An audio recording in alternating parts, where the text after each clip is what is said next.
All right, y'all know me. Straight to the point. We're working on the 2008 Dodge Durango SLT, I believe. Hemi 5.7 V8. Make sure it is what it is. The SLT Durango. All right, y'all. Listen.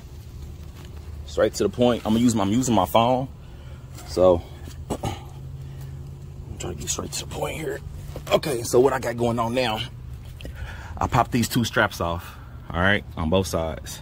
You see, I got me a board to level out the fuel tank. It's on this jack here, and I took this connection off. You pinch it.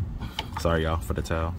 You basically just pinch it, pull it forward, and then you pull it back. Okay. Next, you want to take off this connection right here. You just pinch it and pull it back. It's connected to this tank. And I'm on the driver's side down looking to the passenger side. It's on this side of the tank. You want to make sure you take these off because you don't want to lower it down and start cracking and stuff, and you break that. Okay. Both of these was 215s, and right there you see that hole. So you got that 15, then you got the other side of the strap. The strap has come down only so far. I tried to turn it where I could take it out, but it was impossible. Like I said, I got this board. It's helping a lot. The tank is halfway full, and I don't even have to jack the car up. I can just lay under it. So that's another little tip. So once I take this connection off, get focus. This connection off back here, right here. I'm gonna lower this some more to get to the fuel line and all that to take that off. Okay. All right, y'all. So as y'all can see, my tank is kind of tilted. Like I said, it's halfway full. So you got this to pull off, that sensor to pull off, and then you got this hose to pull off. This hose is, once you lower it down and you get this container to about right here, this hose right here comes off. You just pull it right off, okay? And don't forget to pull your fuel pump relay out to get the fuel out the airline. Fuel out the fuel line. All right, y'all. So once you get this tank down here, this hose right here is gonna come off of it. So you got boom, boom, and boom. All right, I'm gonna lower down some more and see what else I can see. All right, y'all. I'm gonna show y'all what I did next.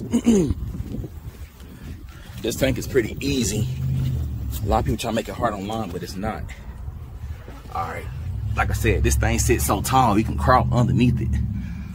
So what I did next, y'all see right there, I loosen that 10mm, or I can get a flathead, and you can pull it from there. Now look how loose this is on that back side. Hold on, let me use my other hand. Look how loose that is. It's real loose. So the only thing left to do is lower some more. You see it's already low. I just gotta move that jack and then pull them lines from the pump. So you got the two straps. You got that 10 up here, that back side of it, them connections, and then just the pump. And that's how easy it is. And this is on the driver's side. All right, y'all pay attention. Look, I got the jack from the floor. I got the board from there. Now, mind you, I didn't jack the car up. This is how much room Dodge gave you to get to that tank. So now, it's completely on the ground, y'all. The only thing I gotta do is jack the truck up from the back side and disconnect the lines from the fuel pump, and that's it. And then pull it out, and I'll show y'all how to pump it. Hold on 1 second. All right, look, y'all. This is where I jacked it up at. Mid of the frame.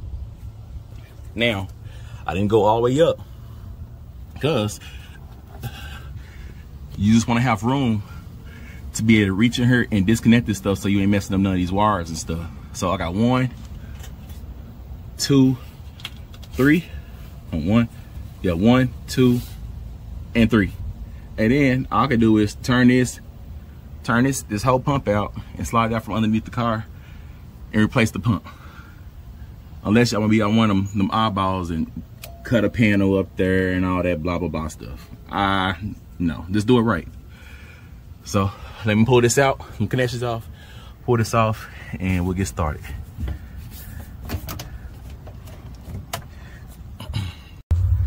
So once you get it out, y'all, I'm gonna show y'all You got this connection, that connection, that connection. You gotta pull this off. I pulled this from, instead of, you can't pull it from there, so you have to squeeze that other end and pull it from there. And then, you know, the fuel tube right there. And the only thing I do is knock this ring out. Of course, you gotta take these two off. Pinch it, pull it. Push it with a flat head on one side and pull it. Pinch it, pull it. Pinch it, pull it. Or push it forward and pull it. And that's it, y'all. I got this out on, I would've got it out in 20 minutes if I didn't have to film for y'all, but other than that, that's all to it. So you know what's on the top side of it.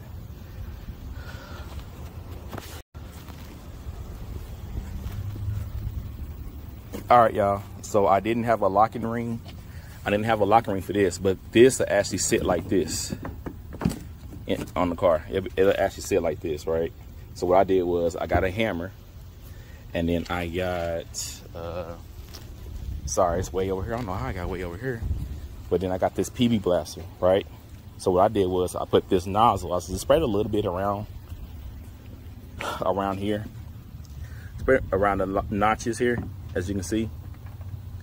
And then I just got a hammer and used a little fork. Put the little fork like this on the edge here, and then, oh, sorry. Put the little fork right here on the edge of it and hit the top side with the hammer, and it slid right off.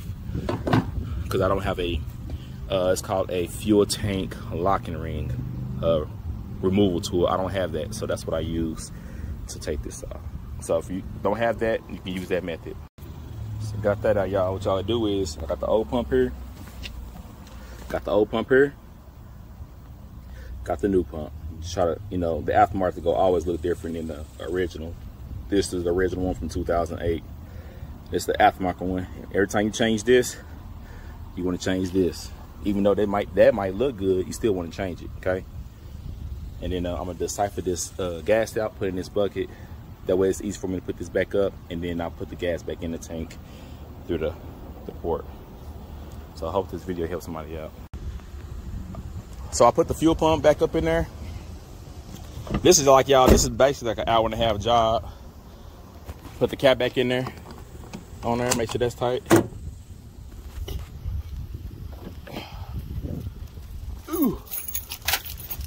Start this puppy up, see if it'll start. Whew. Here we go. Oh, yeah.